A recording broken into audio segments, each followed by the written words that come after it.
Everybody ready? Well, I'm Mayor DeMargo, and I'm happy as Mayor of El Paso to welcome the U.S. Conference of Mayors here on a visit. And just for general clarification, the U.S. Conference of Mayors is a nonpartisan group of mayors who meet on a regular basis to support our cities and the things we need to do. As I'm reminded of Mayor Fiorello LaGuardia of New York, who said potholes are neither Republican nor Democrat, and that's the way we're viewing this. So I'm happy we've had a pretty full day, but I want to turn it over to the President of the U.S. Conference of Mayors, Mayor Brian Barnett, who comes from Richmond Hills, Rochester Hills, Michigan. Who comes from Rochester Hills, Michigan, and was just inducted as our new President of the Conference of Mayors. Brian? Good afternoon, everyone. Thank you for being here, and certainly want to thank you, Mayor Margo, for hosting us. This has been a really interesting 24 hours, and our day is not over, but we thought we'd use this opportunity to provide a bit of a brief recap about what we've learned here today and kind of what we're continuing to work on. As Mayor Margo mentioned, I'm Brian Barnett, Mayor of the City of Rochester Hills, Michigan, and President of the United States Conference of Mayors, and joined today by several mayors behind me, and we'll introduce ourselves in just a minute, but most of these mayors, with the exception of myself, are from border cities, very close to where we are located here, and certainly dealing with these issues on a very regular and timely basis. Cities behind me, their mayors and their leaderships are among the first to have felt the impact of the humanitarian crisis that we're all facing now, and have made extraordinary efforts in their own communities in dealing with these issues. I want to thank Mayor Margo and the First Lady of El Paso for hosting us at their home last night and continuing to be really the nation's ambassador on this issue of immigration. He has been a constant voice and a strong supportive voice for the nation's cities, and it's the second time we've been here. Over the course of a year, we were joined here last year with a press conference, and really, as most of you know in the audience, El Paso has become ground zero for this crisis, and it's important that mayors be here for that reason. Mayor Margo has shown us that El Paso is much more than just the headlines and the breaking news alerts on immigration issues. Through him, we've learned that this great city and its rich history with its Mexican neighbor of Juarez, two sides of a border that have gotten along famously for over 350 years, and we, I think, all have so much to learn about that relationship, that friendship, and what these two regions have been able to do over that time. We've also learned from Mayor Margo that El Paso and Juarez share much more than just a common border.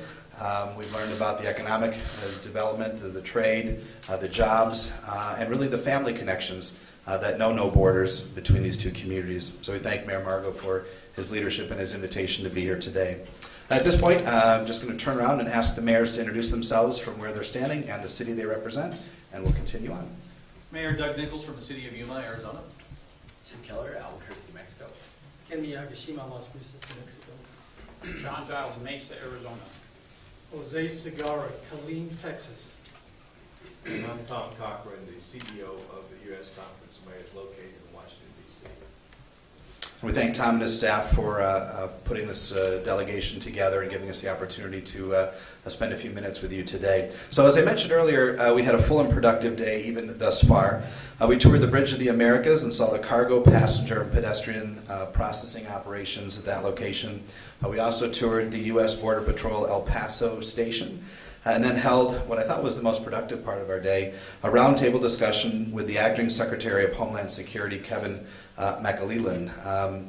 The Secretary spent almost an hour and a half with us today of really personal, private time, allowing each of us to ask a lot of questions and really get a better understanding after our tour of some of the challenges he's seeing in leadership. Following this press conference, we will finish our day over at the Annunciation House with a tour there as well. I want to thank specifically the Secretary for taking his time, as I mentioned, so much of his time today. He was in Washington earlier this morning. We believe that he understands and appreciates what our cities have been able to do, and that we stand as ready partners to assist in this continuing challenge. We also want to express our appreciation to the Customs and Border Protection officials who've been also so generous with their time, briefing us on their operations and acquainting us with their facilities. When we arrived today, they mentioned that they wanted to treat us just as if we were arriving as migrants, and we went through the entire process and got to experience it really firsthand, which I thought was exceptional. As you all know, or many of you know, at least Congress recently passed a supplemental spending bill to help meet the costs of border security. That was certainly mentioned and appreciated by all the folks we talked to today. That emergency humanitarian operations have been underway for almost $4.6 billion, $30 million of that total coming to local governments and to NGOs for reimbursement for care to homeless migrants, something that the U.S. Conference of Mayors has been a leading voice on, and you may hear some of the mayors behind me talk about how that's actually playing out in their communities. That said, we all recognize that this emergency aid is for this fiscal year only, that it does not begin to meet the real need that exists at all of the other either federal or local levels. We also had substantive discussions on that topic as well. Just recently, the 87th annual meeting of the Conference of Mayors ended, in fact, just about a week ago, and among the many policy resolutions that we adopted and that we strongly advocate for is that we call on Congress to directly allocate the funding needed by local communities and non-governmental aid organizations to respond to those humanitarian crises that we face on our southern border. We also call on the Department of Homeland Security, Customs and Border Patrol, and the Transportation Security Administration, all of which have deployed large numbers of personnel to the border to return their officials to original duty assignments to which they are so badly needed. As we continue to appeal to Congress and the administration, as we have for many, many years, we will continue to ask that they enact the comprehensive immigration legislation that, in the face of what we see on our border today, is so desperately needed. And now I'd like to ask my friend and the mayor of Mesa, Arizona, John Giles, to come forward and deliver some comments. John. Thank you, Brian. I am very pleased to be here. I come from an environment that's not unlike El Paso, a border state and a community that is close to the border that has also been deeply impacted by the migrant surge. I first became aware of this situation back in October when a local faith community reached out to me and explaining that they had been contacted by ICE and asked to assist. And the alternative for these types of NGO and faith groups getting involved in this would be that these folks would be released onto the streets of our community. So for the last many months, communities like Mesa, Arizona have been really under a lot of strain as our faith community, our NGO community, our human service agencies have been asked to step up with really no reimbursement, supported really only by the philanthropic and tithes of their respective communities to provide this important service.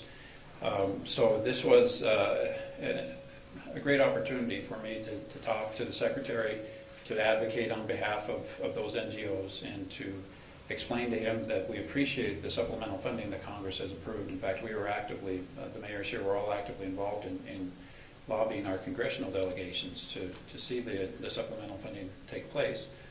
However, $30 million is really going to be reimbursing communities like mine pennies on the dollar for the supplies and the manpower and the resources that we've been asked to donate to this crisis in our country. So, but this, I appreciated the good faith of the Secretary, and also very impressed with the facilities that we saw today and the good faith nature of those who are addressing the problem. Certainly there's a short-term and a long-term debate and conversation that needs to take place with regard to this situation. Again, we're anxious to see the Congress continue to allocate money to reimburse the human service providers that are addressing the needs on the ground. We're also anxious, as was mentioned earlier, to see a more long-term sustainable solution in working with our partners in Central America and in Mexico, but also to see congressional, thoughtful, bipartisan action. I think what we've seen in this situation, not just since October, but frankly for decades, is partisan paralysis. And I'm hoping that, I think really for us to make positive progress on this topic in our country, it's going to take a bipartisan, nonpartisan approach. And to me, that means that it's going to be the mayors that are going to step up and provide leadership on this topic. So I am proud to serve as the co-chair of the Immigration Reform Task Force for the U.S. Conference of Mayors. And I look forward to this organization playing a critical role going forward to try to depoliticize this conflict and to call on our respective congressional delegations to advocate for a meaningful long-term solution that's going to be the ultimate solution for this situation. But again, greatly appreciated the Secretary's time today. I was reassured that he shares our agenda, which is a non-political agenda to respond to the very real human crisis that we saw today. And thank you very much. And I believe now we're going to hear from Mayor Keller from Albuquerque. Thank you. Thank you. Well, good afternoon, and let me begin by just mentioning a little bit about Albuquerque. So we're just up the Rio Grande from El Paso, and I'm joined here today to just want to acknowledge and thank the Mayor of Las Cruces for being here. We work together a lot on these issues, and so extra special, I think, for the state of New Mexico to have both of our mayors down here together. Now, you know, for us, we play an interesting role in this process. As our local media folks know, we tend to get folks, they after this initial processing on the border, the next place geographically where there is a major airport and a major transcontinental bus program and routes and station is Albuquerque. So we tend to be the next stop, or if you want to look at it, the first stop for folks who make it through that process. And so we've been heavily involved in helping with the Annunciation House here, even with the city of Las Cruces, to try and essentially help them take in the overflow that can't be handled as these these surges have happened. And so for us, it has helped our city, I think, come around a couple of core principles. We want to be there to assist these cities and also assist these individuals. I think, as many mayors will tell you, we're focused on what's actually happening, the root causes and the politics behind it, much less our concern. We've got to deal with the population moving through our city. We want to make sure that they have food and health care, and we want to make them get to their sponsor that they have the legal right to pursue. And so for us, that's been really our focus in Albuquerque. And I think today the conversations with the mayors and the other senator or the secretary really focused around also usage of these dollars. We absolutely have to have that comprehensive reform. We've got to have more funding, and that's got to go to these other aspects of the system, whether it's courts, judges, these kind of processing challenges that are less out in front, that we can't just see every day, but that's really also a big challenge in the process. And also dealing with families. I mean, I just want to acknowledge that, you know, and I think we all learned a lot about this. I did the definition, how we define what's a family, that relationship between children and adults. We need our Congress and those folks who can control that policy to really, really work on that. And that's how we can make sure, too, that we have an asylum process when it's legitimate that also works, right? And is the foundation in many ways of everything that we are, I know, as cities and as a country. And right now, these sticking points are really making that process challenging. So let me actually just end by mentioning that, you know, as a mayor, too, I've got to make sure, just as every mayor here does, our city feels safe, that everyone in our city can go to the hospital, can take their kids to school. And so we want to make sure that people know that we are trying to take care of everyone in our city. And for us, that's very, very important to hold that cohesion together to help in any way that we can with respect to some of these challenges. And with that, let me just thank the leadership of the conference as well for having the courage actually to also just deal with these issues and bring us together to try and have that nonpartisan, pragmatic voice for our country. So thank you to the Conference of Mayors and to our president and our leadership. Thank you. Thank you, Mayor Keller. At this time, I'd like to ask one of the closest mayors to the border, Mayor Nichols from Yuma, Arizona. Thank you very much. I'd first like to thank the Conference of Mayors for putting this together. I'd like to thank Mayor Margo for his hospitality, and DHS and the Acting Secretary for making everyone available and answering pretty much any question we could come up with. It was a very engaging opportunity to really have just kind of a regular conversation about things that we deal with every day in Yuma. The similarities and the importance of me being here today to see the situation in El Paso is actually very similar to what we deal with in Yuma. We're also a bicultural, bi-economic, societal city, as being right across the border from Mexico, and our economies, our social life, our families, our cultures are all dependent upon that ability to work together. And so seeing another community in how they're dealing with the different issues that come up, and how there's different issues here in El Paso versus in Yuma, and just kind of having some exchange of ideas, I think is extremely important. We've had in the previous 3 months 5,000 people come through our shelter system in Yuma. Now, when you talk to Mayor Margot, that's not going to sound like a big number. But when you start to back off and look at Yuma, the city of Yuma is 100,000 people. And when you ramp it up to like the state capital in Arizona, which is Phoenix, and the whole Phoenix area is just about 4 million people, that would be equivalent to 200,000 people being released into the Metro Phoenix area. So it's a big impact to our community. And so to understand how they've addressed it here in El Paso, talking to the secretary and his staff about what we can look for in the future and express our concerns, especially as we kind of come through the summer and look forward to our agricultural, multi-billion-dollar agricultural industry that relies upon a working port of entry with easy access for workers and for trade.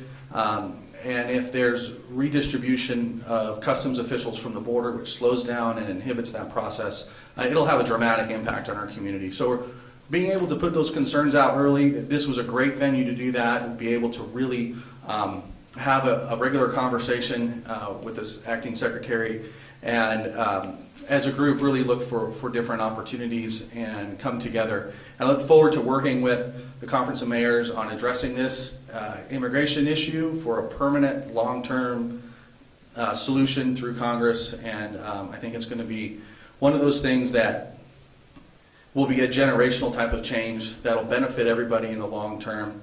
And we just need to buckle down and figure out how to get it done. Thank you. Thanks. A couple final comments, and then we'll entertain a few questions. I think the experience for all of us was pretty eye-opening today. Obviously, you don't have to go far to find a national story about what's happening here on our border, and I think the way that we were treated today, with access to the men and women making the decisions, thoughtful responses to our questions. The mayors did not hold back on questions that were posed. I think we really wanted to be able to take back to our constituents and to our communities what we saw and what we felt here. And the leadership here in El Paso and the leadership at the border, I think, certainly made themselves available. I would say two maybe high-level takeaways. One, that the mayors are here and are committed to this situation and solving this problem for its duration. We're not flying in for a photo op. I think our commitment to this challenge, this humanitarian crisis, is evident by the fact we were here last year and made some various press statements that we were with President Lopez Obrador about a month or so ago, talking about the challenges of migration and the impacts of tariffs. We're here again today because I think mayors are pragmatic. They're solution-oriented. We don't get to sort of pontificate and let perfect be the enemy of good. We have to solve issues. I think some of the most encouraging comments I heard today were from the mayors behind me, who talked about, absent perfect government support, what they've done in partnering with the private sector or with the philanthropic community or with their NGOs or the faith community to really solve issues when there's a face in front of you. And I think that's what mayors are best at, and that's what I think we're committed to doing. And secondly, I think not just that the mayors here certainly are very, very vested in this, but I think on behalf of our conference, we speak for mayors across the country, from the Northwest to the Northeast to the Midwest to the South. This situation impacts all of us. In my community in Metro Detroit, it's interesting that, while it may not be the humanitarian side of this challenge, in large measure it's the commerce side. In my area, it's the automotive industry that drives our economy, and when 22% of a Ford vehicle is made in Mexico and 17% of a General Motors vehicle, anything that impacts that has a massive impact on the people of our region. And so the nation's mayors, not just the 7 or 8 you see here standing before you today, are completely engaged in working with our partners and our colleagues in the federal government to continue to find, propose, and support common sense solutions. Behind me you have members that shade red and shade blue, but none of those discussions came up today because this is not partisan in the way we view it. This is about finding solutions to problems that are impacting our cities. So I think it was a very interesting visit. Again, it's not over. We'll continue with a trip to the Annunciation House after this. But we do want to thank all those who made the time for us today. There are other border visitors coming tomorrow from Washington. But our day was today. Our chance to speak to the Secretary of Homeland Security was, I think, personal and exceptional. And we look to continue to lead on this issue moving forward.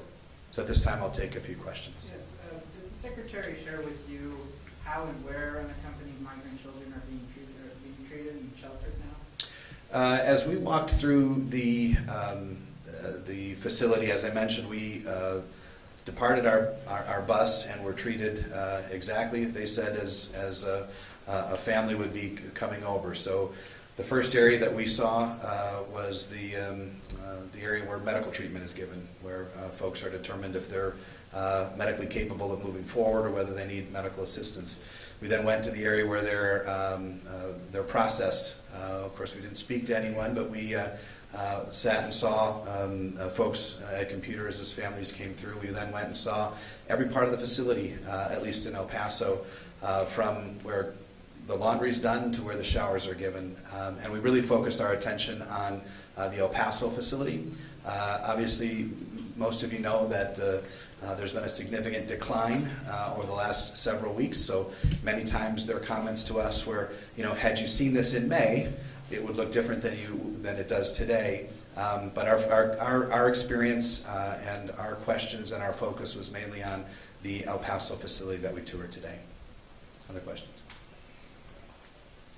For the mayors who don't live in cities that are border cities, why did you guys feel like it was important to be here today? Sure, I'll take that one. I think there's a very unique, a very strong, and a very powerful brotherhood and sisterhood between mayors, and it is, I think, one of the unique areas of government where partisanship doesn't lead. We don't have R's and D's after our name. We have our city after our name. And Mayor Margo has become a good friend over the years, and I respect him and want to find ways that I can assist him. If there are ideas, there are things that are happening in my community that I can learn from. He is really taking a strong lead nationally on this. And I think mayors, the experience, the call to help another community, whether it's a community that's just had an earthquake, a hurricane, is experiencing drought, there is just, I think, an understanding that we all really do things for the same people. We might have a different number of zeros as to how many people we serve, but generally there's a heart for service and a care for community. And that care for community doesn't necessarily stop at your borders. Oftentimes it extends to another mayor who's having a challenge. And for me, this was very much an educational trip to better understand, so I can go back and tell my community what's happening. As you know, the media reports this in all different ways. I now have my version of walking through the facility, talking to leaders, both at Border Patrol and community leaders like Mayor Margo and Mayor Nichols and others on the border here, and I think can paint that story in my community even better. We've not heard from the mayor of Killeen. If you can elaborate on what your experience was and what the experience is of Killeen, Texas, to receive these limits. Okay, thank you. Jose Segarra, Killeen, Texas. And for those of you that are familiar with Killeen, Killeen is about 9 hours from here. We have a lot of similarities, not in the immigration that's happening here, but we're both military communities, and so Mayor Margo invited me, and I'm very appreciative for that. But you kind of ask a question, how is that important for communities like ours? And that's one of the things that I mentioned to our secretary there, because as mayor, what we can do in communities like ours is ensure that we're lobbying our congressman and our state representative, because a lot of times You know, we have our border cities, and they know the situation. It's very important for them here. But when you're not here, you don't really know what's going on. And so they need the support of our congressmen from all these other communities. And having mayors here that are in the connection of our local congressmen, that we speak to them on a daily basis. You know, we have a very supportive congressman in our area that's very supportive of what's going on. But it's important that us as mayor really know so we can have that conversation. But I'm very appreciative of the insider knowledge that I gained. It was eye-opening because I always hear things in the media. And even though we're not a border city, you know, our constituents do have those concerns. And so having a first-hand knowledge of what's really happening here, I think is very important because we can go back and say, you know what, this is actually the truth. This is what is really happening here. And we did get a chance to do that. As I was touring today, one of the comments that I made, I said, did I come on a slow day? Because there wasn't too many immigrants there. And so it just goes to show that the money that has been allocated for that is working. You know, we saw 2 huge giant tents that were put up within the last couple of weeks. And so they're better able to process them and move them a lot faster. And so I think that seeing that work firsthand just gives you a whole different perspective of what we hear non-border cities through the media. So I'm very grateful for the opportunity. I had a chance to meet all these mayors through our U.S. Conference of Mayors. And I think that's important that communities like ours stay involved, stay engaged in what's happening. So again, I just want to say thank you. Thank you to the mayors and stuff. Mayor Margot, would you talk for a minute about your relationship with the mayor of Juarez and how return to Mexico has affected that and what advice you have to other mayors who are going to be dealing with the same situation as that program expands? Mayor Cabot and I work very closely. As a matter of fact, tonight I'll be over there with their city council honoring my wife. We haven't had a chance to talk specifically about that. He's talked about the numbers that they have and what they're trying to do. He talked to me the other day about the jobs they're trying to find for those migrants who are remain in Mexico in the maquilas, that they've got room for them in the maquilas. So I hope to visit with him again tonight. I will tell you today when we met with Secretary McAleenan, it was very productive. One of the things I want to get in there that I asked specifically about for us in El Paso is to please staff the bridges fully. It is critical for us to have those bridge lines fully staffed. And they haven't been for some time, and then they take away during this humanitarian crisis. So specifically we talked about that and the impact. You know, our commerce has grown across our bridges here 10% each year. It was $108 billion last year, but 10% each of the last 10 years it's grown. So we are integrally tied together as the mayor of Yuma talked about in their area as anything between families and commerce. And so I was just really making a plea, we've got to get that back up. But the numbers are way down. We're not hearing about significant numbers coming over, and it could be a combination of a lot of things. But there needs to be a long-term, rational immigration solution. And hopefully as mayors we can help expedite that. Sir, what was the Secretary's response to your request to reallocate personnel and staff to bridges? He said they're going to work on it. They talked about his hiring. They said he talked about the fact that they'd had the best hiring year they've had, something like 1,200 so far this year. And they're focused on trying to replenish the staffing levels that we need. Did they explain to you all a little bit more about how the Remain in Mexico process works? Because that might be one reason why the shelters here are seeing less numbers. We didn't go into anything more than what we've talked about here. Primarily we were looking at what is happening here. We didn't go beyond that, and we didn't have any questions that I recall related to that. So I really can't answer. Sir, about how much money have El Paso NGOs and the city of El Paso spent on migrant care? All I can give you is the estimates we have for the city of El Paso. I don't know what Annunciation House has spent, and it is significant. It is a lot. But the city of El Paso thus far as I think to date, it's been around $200,000, and the projection for the balance of the year, if things were to continue, would be about another $300,000. So we were shooting for, we were asked for this $30 million. We were asked by Senator Cornyn's office to provide an estimate of where we are today and where we think we're going to be at the end of the year, and we sent him $500,000 approximately. Okay, but Ruben and Annunciation House would have to answer your other question. Anything else? Okay. All right, mayors will be available for a few pull asides for a few minutes if anybody's interested. Thank you.